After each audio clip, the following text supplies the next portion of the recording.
patay mo na muna. Ito po mga viewers, pangalawang bunot ito. Yung una kasi, 3 beses natin tinawagan.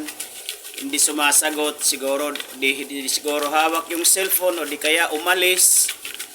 O anong dahilan, di natin alam. Basta 3 beses namin siyang tinawagan yung una nating nabunot.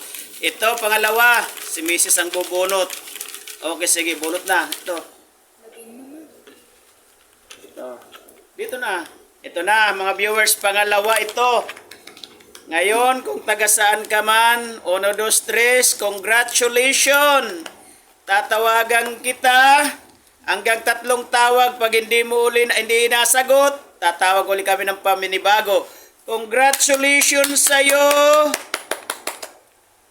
Maharma Sumail. Nako, ito po, Maharma Sumail. Tatawagan kita kung taga saan ka man. Okay po, salamat sa iyo.